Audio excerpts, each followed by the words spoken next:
اس نے امیر معاویہ رضی اللہ تعالیٰ عنہ کے پاس قاصد بھیجا کہ آج عیسائی بادشاہ کی دربار میں ایک مسلمان قیدی کے ساتھ یہ واقعہ پیش آیا ہے۔ سیدنا امیر معاویہ رضی اللہ تعالیٰ عنہ کی نیند ختم ہو گئی، خط لکھا، عیسائی بادشاہ سے کہا کہ اس مسلمان قیدی کو میری دربار میں اپنے وزیر کے ساتھ پیش کرو جس وزیر نے میرے مسلمان کے منہ پہ تھپڑ لگایا ہے، ورنہ میں اپنے جہاد کے گھوڑوں کو تیار کر کے حملہ آور ہونے کے لیے آ رہا ہوں۔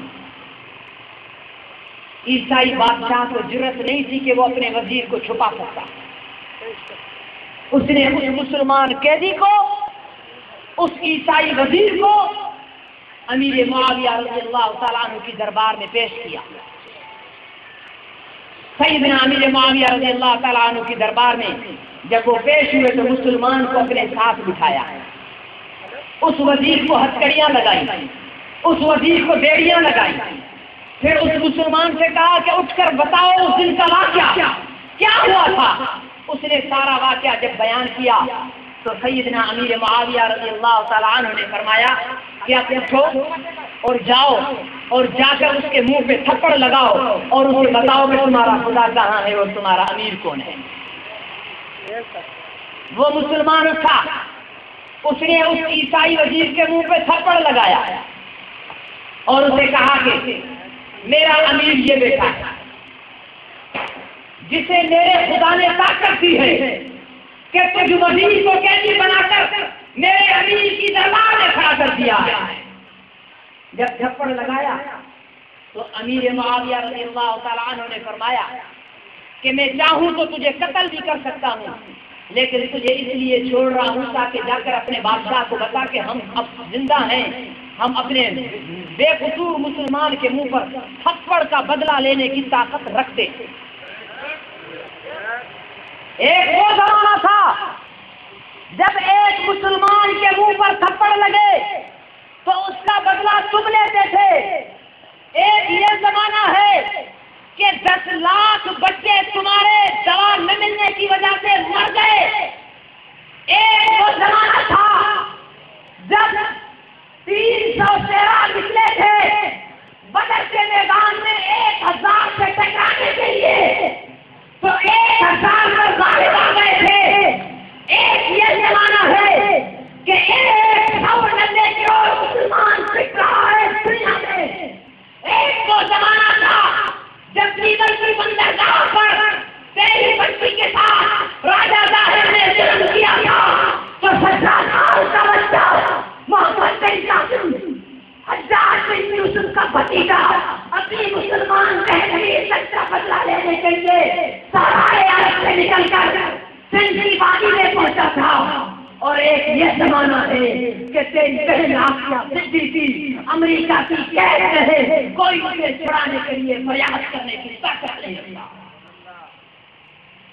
ایک وہ زمانہ تھا جب شاعر نے تیرے لیے کہا تھا سخت تو سخت ہے دریا بھی چھوڑے ہم نے بہے ظلمات میں توڑا دیے چھوڑے ہم نے۔